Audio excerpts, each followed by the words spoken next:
Windows 11 හරි ඉතින් මේ වෙනකොට ඔයාලා ගොඩක් දෙනෙක් පාවිච්චි කරන්නේ Windows 11 operating system එක කියලා මම හිතනවා PC එකකට ගියාම PC එකක් use කරනවා නම් අනිවාර්යෙන් Windows 11 තමයි දැනට තියෙන latest operating system එක.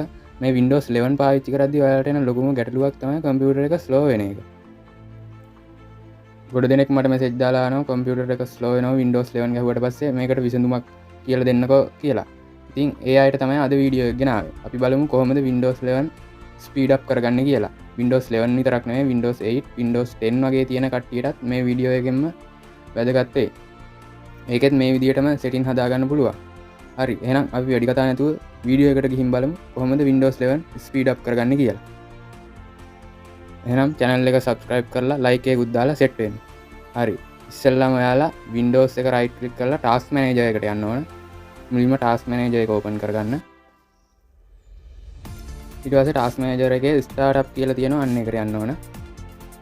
ඊට පස්සේ ඔයාලට බලා ගන්න පුළුවන් මෙතන application ටිකක් තියෙනවා. මේ ටිකේ enable කියලා වෙලා තියෙන ඒවා ඔක්කොම disable කරගන්න. මෙතන enable වෙලා තියෙන ඔක්කොම apps disable කරගන්න. එතකොට ගොඩක්ම speed up කරගන්න පුළුවන්. පළවෙනි tip එක තමයි ඒක. මේ විදිහට ඔක්කොම ටික disable කරගන්න. මේකෙන් ඔයාගේ කම්පියුටර් එක ඔන් වෙනකොට යන වෙලාවත් අඩු කරගන්න පුළුවන්. මේ ටික disable කරගත්තාට පස්සේ හරි දැන් මම ඔක්කොම disable කරගත්තා. ඒක හරි. හරි. අපි බලමු ඊළඟ tips එක. ඔයාලා යන්න this PC එකට. this PC එකට යන්න. this PC එකට ගිහින් local drive C එක select කරලා properties යන්න. properties ගිහිල්ලා disk cleanup යන්න. disk cleanup එක දුන්නාට පස්සේ මේ විදිහට බලා ගන්න පුළුවන්.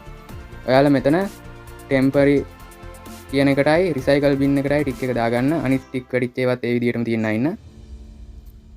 ඊට පස්සේ okay කියන එක දෙන්න. ඊට පස්සේ delete file කියලා එක දෙන්න. මේක බය වෙන්න දෙයක් නැහැ. ඔයාලගේ කම්පියුටර් එකට හානියක් වෙන්නේ නැහැ. temporary files වගේ ඒවා තමයි delete වෙලා යන්නේ. ඒකට ඔයාලගේ hard disk එක speed up වෙනවා. හරි.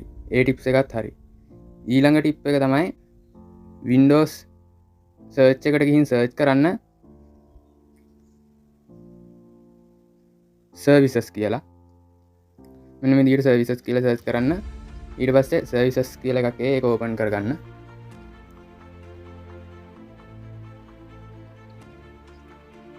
Windows service open කරගෙන ඒකේ පල්ලෙහාටම ගිහිල්ලා Windows update කියලා එකක් තියෙනවා. ඒක automatic update on වෙලා නම් තියෙන්නේ. ඒක off කරගන්න disable කරගන්න.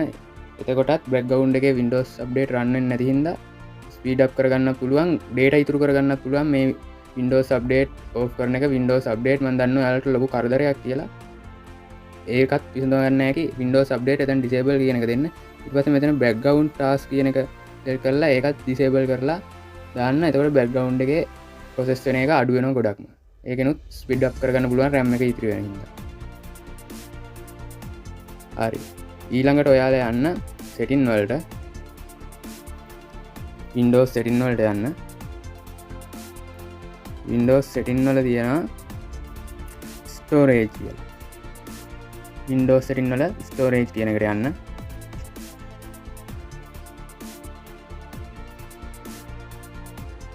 එතන තියෙනවා storage sense කියලා එකක්. අන්න ඒක ටික් එක දාලා on කරගන්න ඕන.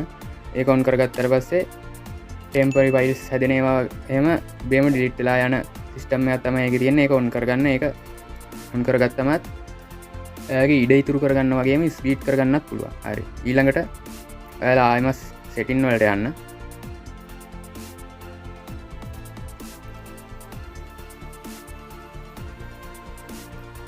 setting වල apps කියන එකට යන්න. Windows setting වලට ගියා, apps වලට ගියා. ඊළඟට apps and features කියන එකට යන්න.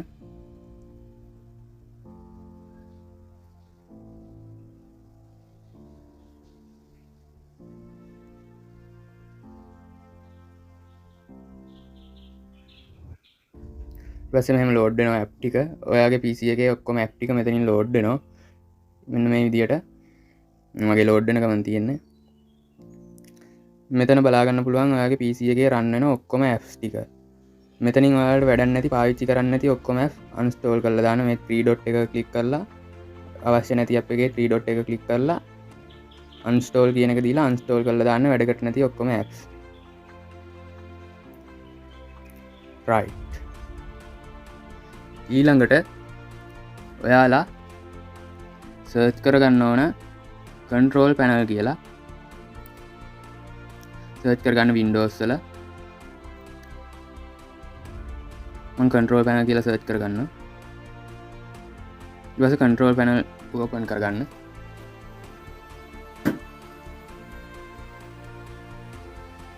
මේ විදිහට control panel එක open වෙනවා. මේකෙන් යන්න ඔයා programs and features කියන එකට යන්න. ඊට පස්සේ ඔයාලට මෙන්න මේ විදිහට list එකක් බලා ගන්න පුළුවන් ඔයාගේ PC එකේ run වෙන software වගේ දේවල්. මෙතනත් ඔයා වැඩකට නැති පාවිච්චි කරන්න නැති සේරම software ටික uninstall කරලා දාන්න. එතකොට ඒව run වෙන්නේ නැති හින්දා ගොඩක් ස්පීඩ් කරගන්න පුළුවන් කම්පියුටර් මේවා. ඇත්තටම ගොඩක් හොඳයි මේ ප්‍රෝග්‍රෑම් ටික වැඩකට නැති ඒවා install කරනවා නම් ඒක අත්දැකීමෙන්මයි කියන්නේ මම.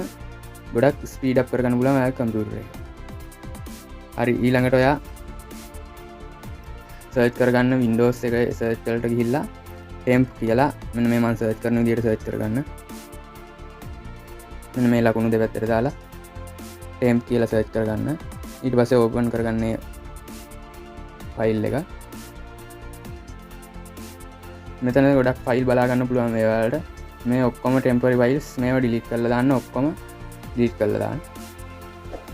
ඒකත් ගොඩක් හොඳ විසඳුමක් තමයි මේ කම්පියුටර් ස්ලෝ වෙන වෙලාවට temporary files එකතු වෙන එක. මේ වගේ delete වෙන්නේ නැති එකක් තිබුණොත් ඒක තියන්න ඉන්න අවුලක් නැහැ. බය වෙන්න දෙයක් නැහැ. මේ ඔක්කොම files temporary files delete වෙන්නේ ඔයාගේ කම්පියුටරේ තියෙන මොකකටවත් හානි වෙන්නේ නැහැ. හරි. run box එක open කරගන්න Windows right click කරලා run command එක දීලා run box එක open කරලා ඒකේ type කරගන්න ආයිමත් temp කියලා temp කියලා type කරලා okay කරගන්න.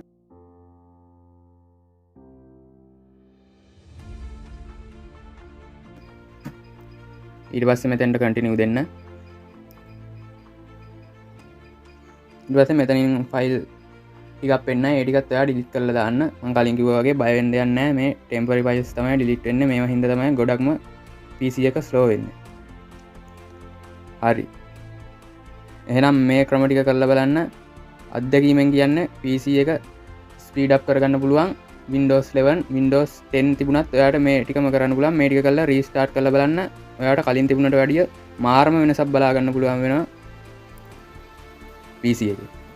හරි. එහෙනම් දෙයක් ඉගෙන ගත්තා නම් channel එක subscribe කරන්න. අදහස් යෝජනා අඩුපාඩු හොඳ තියෙනවා නම් comment box එකේ comment එකක් දාන්න. මොකක් හරි දැනගන්න තියෙනම් comment එකක් දාන්න. ඊළඟට ඕන වීඩියෝ එකක් comment එකක් දාන්න. වීඩියෝ එකට like පාරක් දාලා channel එක subscribe කරලා ගෙන යන්න. එහෙනම් ඊළඟ වීඩියෝ එකෙන් set වෙමු. ජය වේවා.